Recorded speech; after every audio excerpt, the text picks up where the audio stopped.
partilha.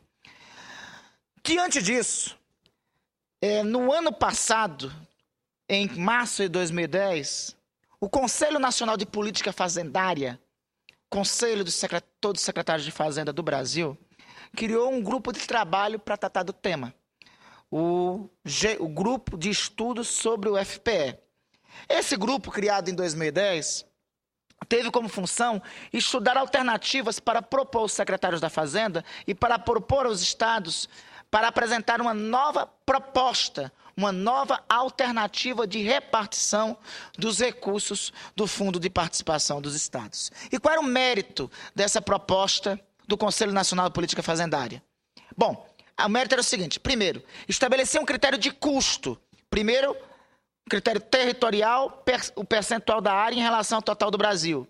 Segundo, estabelecer um critério populacional, o percentual em relação ao total do Brasil, com os limites estabelecidos pelo CTN, pelo Código Tributário Nacional. Limites mínimos de 2% e máximo de 10%. Estabelecer um critério social, distância do maior para o menor IDH.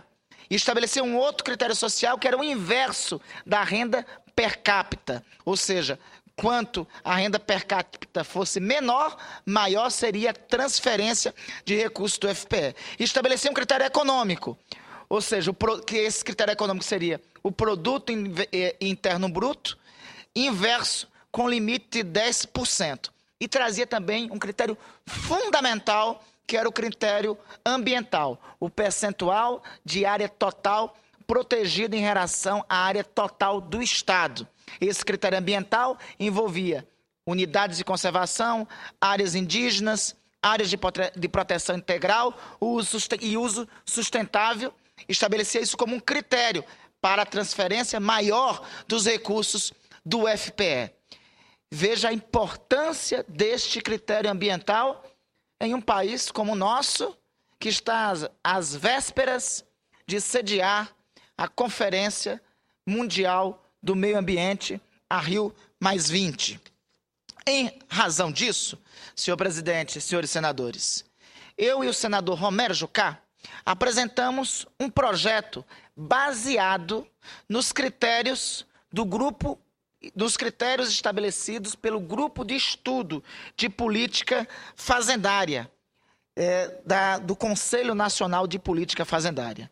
Esse grupo de estudo, a ideia do trabalho, a ideia de absorver o trabalho desse grupo de estudo, incorporou também o critério saneamento básico aos critérios econômicos ambientais, estabelecendo, então, mais esse critério e mantendo a reserva da lei anterior de 85% da repartição dos recursos para os estados da região Norte, Nordeste e Centro-Oeste. Senador Randolfo, você me permite pequena parte, que hoje eu não quero me alongar. Com todo prazer. Vossa Excelência é sempre um grande senador.